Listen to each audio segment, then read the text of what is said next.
Living in the light. I have always had a burning desire to understand how the universe works, what life is all about, and the meaning and purpose for which I am here. In retrospect, I can see that my entire life has been devoted to my search for truth and understanding. I was brought up in a very intellectual, well-educated, non-religious family. My parents were essentially atheists, and very early on, I remember having the attitude that a belief in God was a human fabrication, a fantasy, a superstition created to help people feel better about the totally unexplained and unexplainable predicament we seem to find ourselves in. Human existence, or any other kind of existence, was simply an accident of nature and had no particularly fathomable meaning. I preferred to admit that I didn't know how we got here or why, rather than to adopt a simplistic explanation merely to gain a sense of security. I believed that truth was rational and anything that couldn't be proved scientifically didn't exist. I also felt somewhat condescending toward people who were weak enough to have to make up a god to believe in. The positive side of this upbringing was that I didn't get a lot of the rigid dogma and deeply negative messages about right and wrong, heaven and hell, and sin that so many people receive in their early religious training. On the other hand, I had no conscious concept or experience of the spiritual dimension of life, and no answers for the questions I had about the meaning and purpose of my life. My parents really wanted a child and were very loving to me. Unfortunately, they were unable to work out their own relationship and were divorced when I was 2 years old. Although I don't remember it clearly, I know this event had a major impact on my life and affected my later patterns in relationship. After the divorce, I lived with my mother, who never remarried or had any other children. My father did remarry, and I often visited my father and his other family.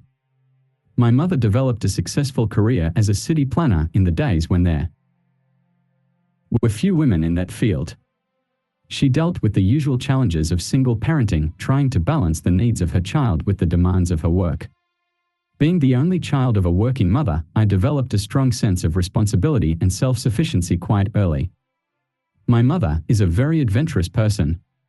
She loves to try new things, and for me, she was a great role model of fearlessness and pioneer spirit.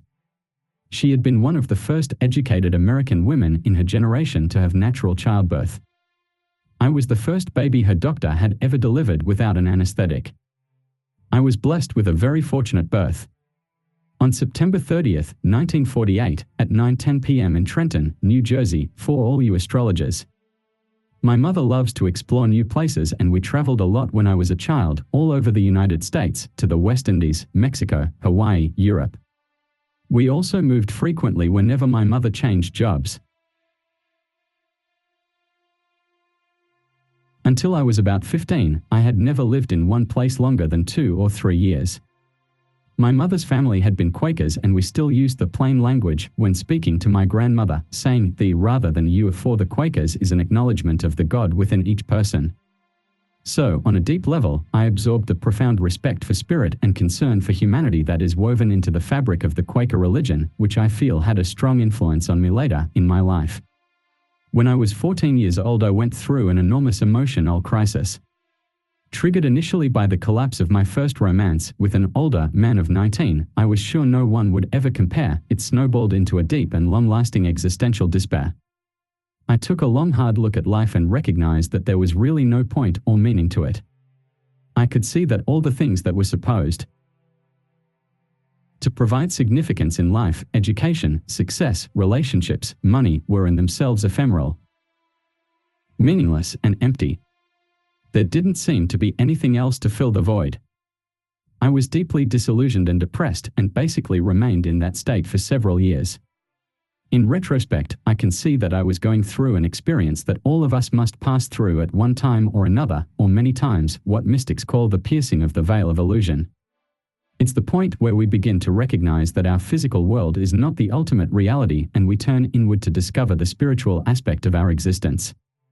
At these times, we usually feel, emotionally, that we are hitting bottom, but as we actually hit bottom, it's as if we fall through a trapdoor into a new place, the inner realm of the soul, where we can begin to explore our connection to life in a whole new way.